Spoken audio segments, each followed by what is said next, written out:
Muy buena noche, licenciada, compañeros presentes. Mi nombre es Axel Edenilson. Mis compañeros de exposición, Randy Jones, Pablo Federico, Johnny Natanael. Para nosotros esta noche es un gusto exponerles el tema de conceptos jurídicos, citando el libro de Introducción al Derecho en la página 196, el cual relaciona y da concepto de estos temas. Espero sea de su agrado.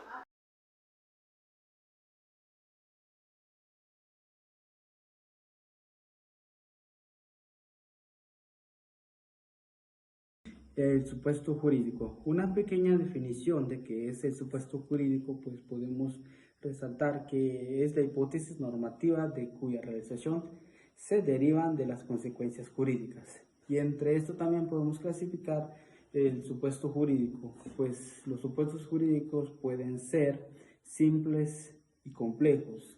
Entre los simples, pues son todos aquellos que están compuestos de un solo dato jurídico, y entre los complejos es cuando se prevé de dos o más datos jurídicos.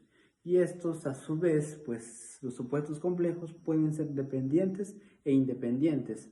Los independientes es cuando la realización de uno de los datos del supuesto no depende de la realización del otro para que se produzca la consecuencia. Y entre los dependientes, pues es cuando todos los datos tienen necesariamente que concurrir para que se produzca la consecuencia jurídica. Y también, y estos a su vez, los supuestos dependientes pueden ser simultáneos y sucesivos. Pues entre los simultáneos podemos resaltar que es que cuando los datos son previstos en la norma deben concurrir en el mismo momento para que esto se produzca la consecuencia prevista. Pues también entre lo último de las clasificaciones de supuesto jurídico es los sucesivos, son los supuestos previstos en la norma, se presentan uno después del otro.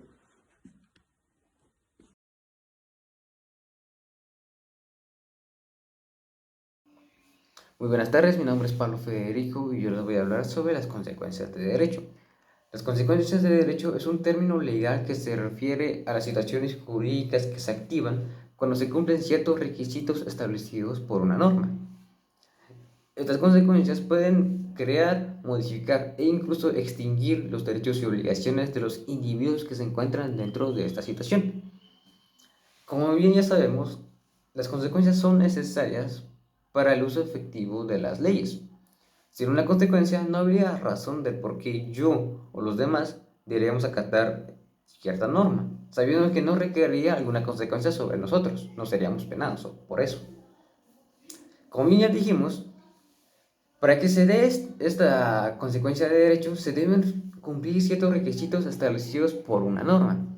Esto lo podemos ver ejemplificado en el artículo 131 del Código Penal, que dice: quien conociendo el vínculo matare a cualquier ascendiente o descendiente, a su cónyuge o a la persona con quien nace vía marital, será castigado como parricida, con una pena entre 25 a 50 años de prisión. Como podemos ver en esta norma, se establecen los lineamientos para que una persona pueda ser catalogada como parricida y que la pena de 25 a 50 años pueda recaer sobre ella. Es por ello que las consecuencias de derecho son una norma individualizada, porque solo se aplica a una persona si es que cumple con los requisitos que se requieren. Eso sería todo. Gracias.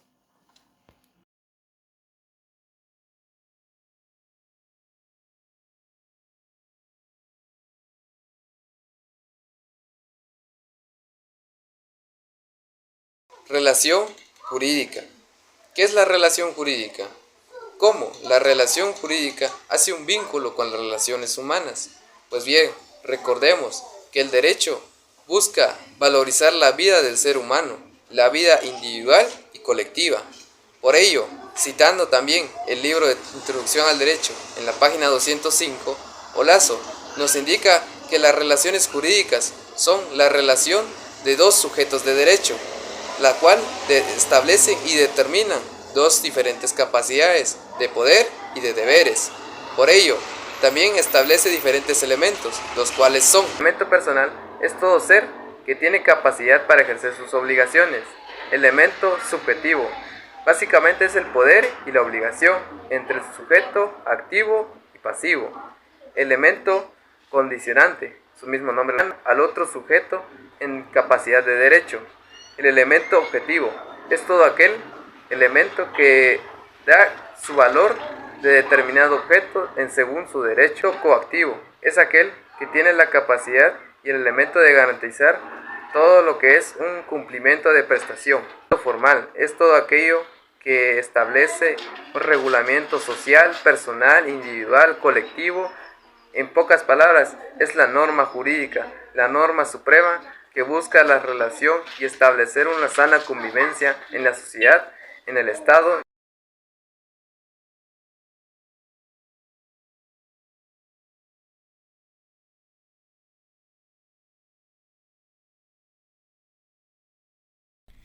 El hombre es el único sujeto destinatario de las normas jurídicas. ¿Y por qué? Porque se nos dice que solo él posee la capacidad de actuar con inteligencia y puede intervenir como sujeto activo, ya sea como tutor o pretensor, o pasivo, ya siendo el obligado o responsable en las relaciones jurídicas.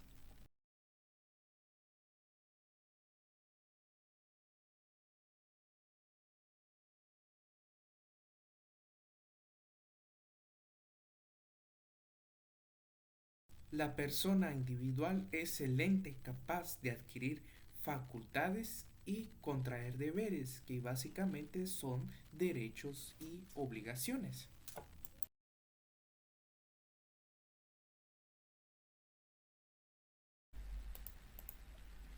Bueno, la persona jurídica es un ente con derechos y obligaciones que existe, pero esta no existe como persona física, sino que existe como institución que es creada por una o más personas físicas para cumplir un objetivo social que puede ya ser con fines o sin fines de lucro.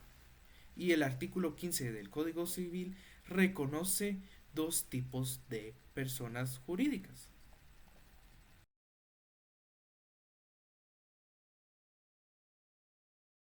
Las personas jurídicas de derecho público son organizaciones en funcionamiento que son regulados básicamente por el derecho público. Y, por ejemplo, ¿qué instituciones son reguladas por ella?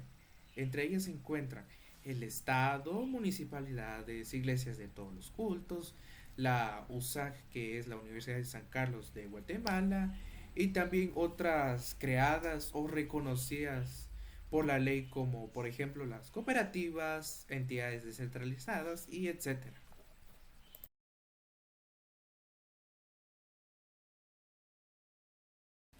Las personas jurídicas de derecho privado son creadas por el derecho civil o mercantil y estas persiguen fines particulares, eh, como por ejemplo las asociaciones de carácter deportivo, religioso, cultural y etcétera, que a diferencia de las personas jurídicas de derecho público, eh, este tipo de persona persiguen un fin lucrativo que a diferencia del público no lo hace.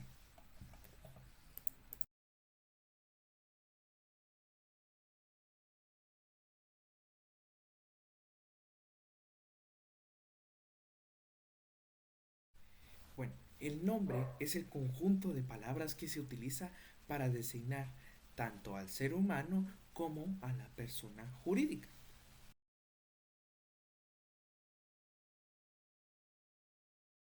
Es la sede o asiento jurídico de la persona. Bueno, y dice que el artículo 33 de nuestro Código Civil presume el ánimo de permanencia por la residencia por más de un año en un lugar determinado.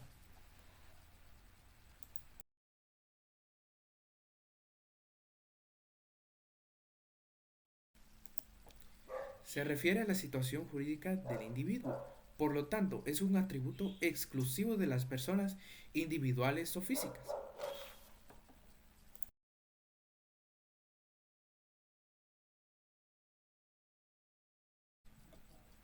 Es la aptitud para poder intervenir en la vida del derecho y existen dos tipos de capacidades.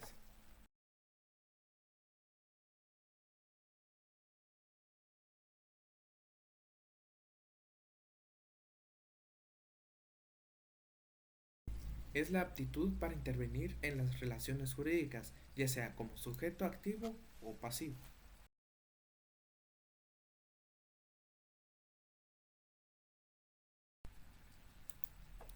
Es la aptitud para actuar por sí mismo en la vida jurídica, y en la mayoría de incapaces, bueno, estos siempre necesitarán de un representante legal que actúe por ellos.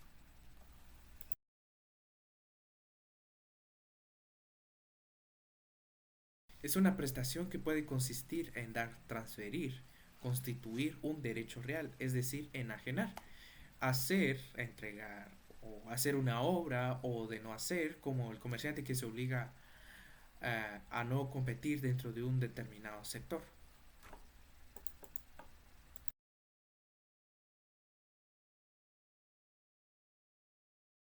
Puede consistir ya sea en dar o hacer, por ejemplo, entregar la cosa vendida, abstenerse de intervenir en la esfera jurídica del titular del derecho subjetivo, y por último, tolerar o permitirle la realización de un hecho, como por ejemplo una servidumbre de paso.